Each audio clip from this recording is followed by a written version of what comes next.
It's a great day in West Central Wisconsin, and welcome to Banging on the Drum, where we are dropping the cheese to victory over the New York Football Giants. The Packers had back-to-back primetime games for a team that is currently playing primetime football. And without further delay, let's get into the cheese to victory. All right, so uh, key number one to a victory. We got to protect the ball, right? So the Giants have won their last two, mostly because they're winning the turnover battle. They have DeVito as their quarterback. Like they're in a place where they haven't been playing the best football in the world, but they have won the last two games. So we need to make sure we are going to win the turnover battle. Won the turnover battle against the Chiefs. Super beneficial in that game. Really made the majority of the difference. All right, next up, we need to score early and we need to score often. In our last three games, we're coming down the field, we're scoring really well in our first couple of drives. When we get the lead, the defense just can play in a different role, and they seem to really be excelling in that. Just dominating when we're playing from ahead. Um, Against the Chiefs, we let them drive down the two major drives that they had in the first half. They drove down and then stalled out, which is, all we can really ask for. I think that's kind of Joe Barry's style is get them down to about the 25 or the 30 and then really play some hard-nosed defense that keeps them out of the end zone. It just seemed to be working really, really well against the Chiefs. But if we're playing from a lead, we can play a little bit differently and a little bit more effectively. And so we need to score the ball early and score often. I like how many points we've been putting up in the last couple of weeks. I think, again, we need to spread the ball around a lot. Make sure you're using everyone. So this week we may be without Watson. I haven't seen officially yet that he is out, but good possibility. So we're going to need to use Dylan. Give him the ball 25 times. Let him roll, but we also need to give the ball to Reed, Wicks, Dobbs, Heath, Kraft, all those guys. Spread it around. Let Jordan Love sit back in that pocket and just be, slinging it all over the place. You don't have to pick out one guy, two guys to really like get into a game. Sling it all around. With that being said, protecting Jordan Love. We've been doing a really nice job of protecting Jordan Love, giving him time to make the throws he needs to make. And it's been paying off. He's been playing really, really well. He's been protecting the ball. We're not giving the ball over. Early in the season, we were giving up a lot. I shouldn't say early, but like maybe middle of the season, weeks like 3 or 4 through, 7 or 8, like just turn the ball over a lot. And so he hasn't been doing that. Seems like his protection is way better. And so need to continue to do that. Allow the offensive line to do their job, protect Jordan Love. Now Jordan Love is helping with that by being quick with the ball, not holding it, not leaving the pocket when he's not supposed to be. They're both doing their part. We need to keep that up. So that's next up. We need to control their running game. So that's the part of their game that is going to be the most effective. And I would say that in reality, the way the Green Bay Packers defense appears is that the running game is the thing that guts us the most. They seem to be able to move the ball up the middle, 4 or 5 yards at a pop, pretty easily against the Packers rush defense.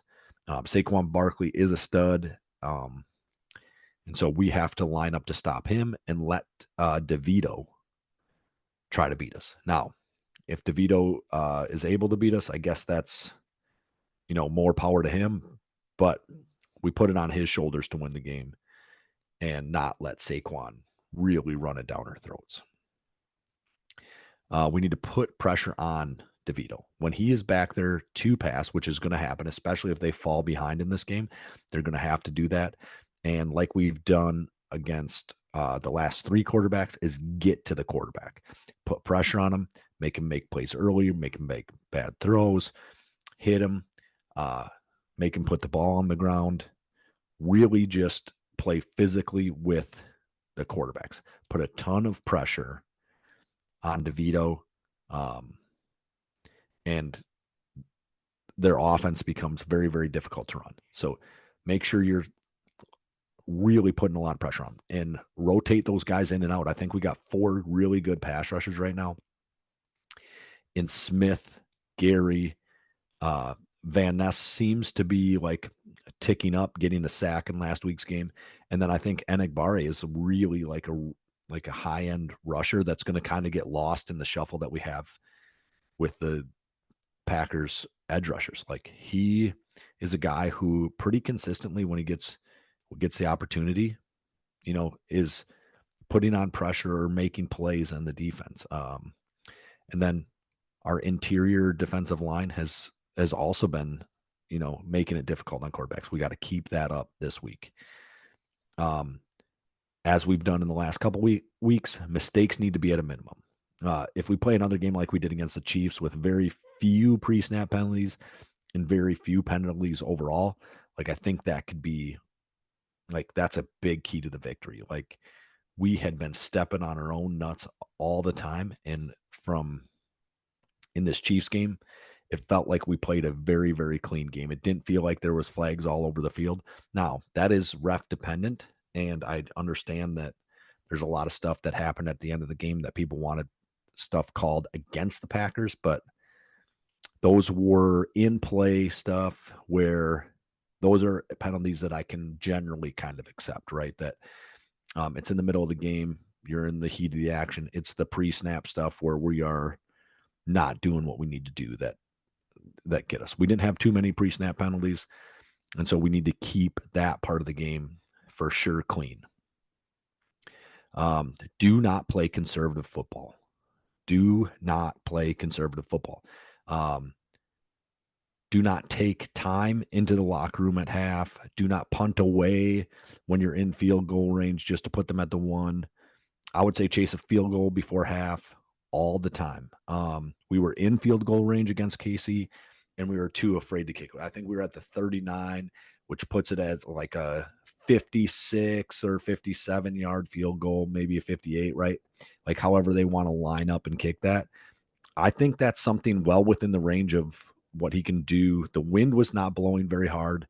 I was at that game. I was sitting in the end zone that they would have been kicking it into, and I was really, really disappointed that we didn't try to make that kick. I get that could cost you something. It could have cost us a 3 on the other end for sure. But I would much rather be aggressive there than conservative. I think playing aggressive gives your team this like confidence that at times doesn't feel like that we have. I want to see another trick play. I think we've run a trick play maybe the last 4 or 5 weeks in a row. I want to see another. Maybe we've run them every week all season long. Trick play of the week for me is a Statue of Liberty. And I think I would be okay if you ran a Statue of Liberty where you like gave it to like a different skill position to throw the ball. I would be okay with that as well. But I don't know how that works. I'm not sure that is like a real feasible. So just a general Statue of Liberty. Dylan pitches it back to Love. Love bombs it to Reed. If Watson plays Watson, you could go out to like Wicks or Kraft. I'd be fine with it. Whatever, right? Just dial up something that's fun and interesting and isn't what we've been doing necessarily either, right? So like a trick play. Let's run a trick play. I love trick plays. Maybe a fake punt.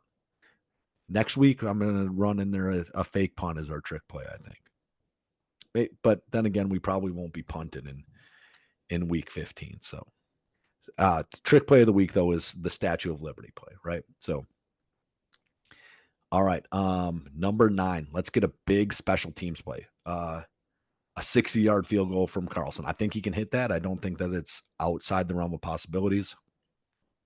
It would give us a really big boost as well.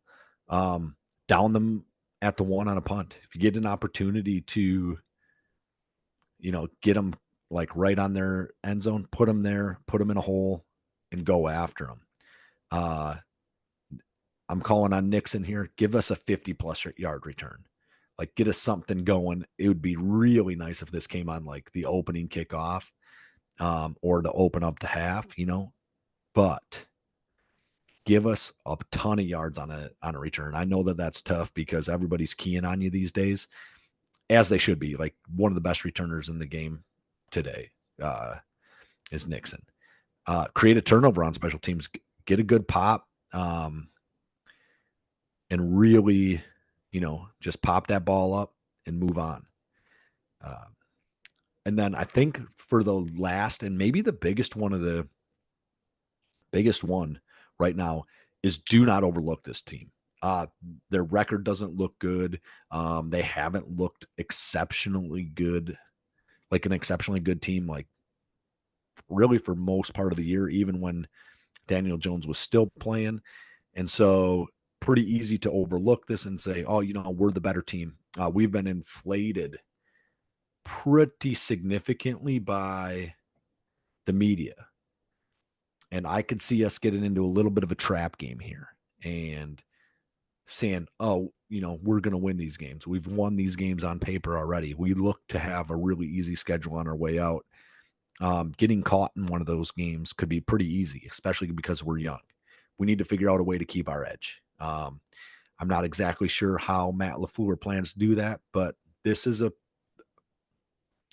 game, and there's a bunch of games at the end of our schedule that could easily fall into this, that, oh, we're better than them. We don't have to show up. We just roll the ball out. The game is over. That is not going to happen. This is the NFL. Every team can show up, can play, and can beat you when you show up and look like fools. Figure out a way to keep our edge. All right. And so, this is the season for Matt LaFleur to dominate, right? 'Tis the season for Matt LaFleur. That this is his time of year. In December, he does not lose. Now is the time to begin stepping on the throats of all the teams outside the playoffs looking in, right? So we need to go in and just keep pushing teams further from the playoffs. We are the current 7 seed in the playoffs right now, and just win, move people out, win and move people out. And right now we are I think we have the same record as the Vikings.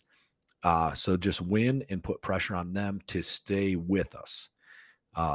And if we can move them completely out of the playoff race, that would be awesome. And just keep pushing teams further and further away from the playoffs. With that being said, go Pack, go. And if you're doubting the Brewers, the Badgers, the Bucks, or the Packers, you can eat our shorts. Roll it. All them suckers that doubted the Packers can't eat my shorts. All them suckers that doubted the Packers can't eat my shorts. Beat them. All them suckers that doubted the Packers can't eat my shorts. Eat my shorts.